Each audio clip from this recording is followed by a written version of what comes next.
साल 1971 था। भारत में हवा पाकिस्तान के साथ आसनी युद्ध के तनाव से घनी थी। अपनी मातृभूमि की रक्षा के लिए तैयार बहादुर सैनिकों में रावल तोमर भी थे, जो सिर्फ 23 साल के एक युवक थे। उनका दिल पहाड़ों जितना मजबूत था, जिनकी रक्षा करने की उन्होंने शपथ ली थी। वो एक बेटा था, एक दोस्त था और सबसे महत्वपूर्ण बात, अक्षरा का एक प्यारा भाई, उसकी छोटी बहन जो सिर्फ 18 साल की थी। अक्षरा अपने भाई के पत्रों और कभी कभार आने वाली कॉलों के लिए जीवित रहती थी। वह उसकी वापसी के सपने देखने में घंटों बिताती थी। जिस दिन वह अंततः सुरक्षित और स्वस्थ होकर घर आता था, वह अक्सर अपनी माँ से कहती थी, वह जल्द ही वापस आएगा और हमारे पास साझा करने के लिए बहुत सारी कहानियाँ होंगी। जैसे जैसे युद्ध बढ़ता गया, अक्षरा इंतजार करती रही। उसका दिल आशा और बढ़ती बेचैनी के मिश्रण से भर गया। दिन हफ्तों में बदल गए और पत्र कम हो गए।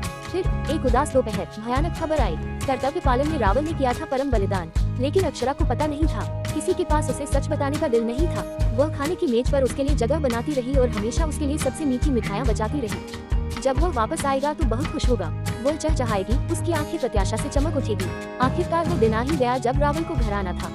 दबी दबी फुसफुसाहट से गुलजार हुआ गांव। भारी मन से भारतीय सेना रावल को जीवित नहीं बल्कि एक नायक के रूप में वापस ले आई। वे उन्हें अंतिम सलामी देने आए थे। ये सम्मान उनकी बहादुरी के लिए उपयुक्त था। अक्षरा बेखबर भीड़ के सामने खड़ी थी। उसकी आंखें हर चेहरे को स्कैन कर रही थी, अपने प्यारे भाई की तलाश कर रही थी। और फिर उसने इसे झंडे में लिपटा ताबूत देखा। जैसे ही गंभीर जुलूस निकट आया, सच्चाई ज्वार की लहर की तरह उसके ऊपर से टकरा गई। जिस क्षण उसने उसका निर्जीव रूप देखा, उसकी दुनिया बिखर गई। उसके होठों से एक दिल दहला देने वाली चीख निकल गई, शुद्ध पीड़ा की आवाज जो गांव में गूंज रही थी। वह आगे बढ़ी, उसके हाथ फैले हुए थे और अनंत काल तक वह उसके शरीर पर रोती रही।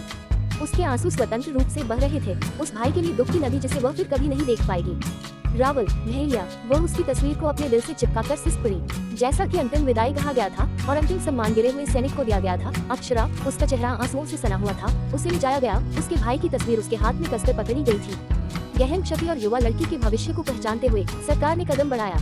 उन्होंने अक्षरा की देखभाल की जिम्मेदारी अपने ऊपर ले ली, ये सुनिश्चित करते हुए कि वो कभी अकेली नहीं होगी और उसके भाई के बलिदान को कभी नहीं भुलाया जाएगा।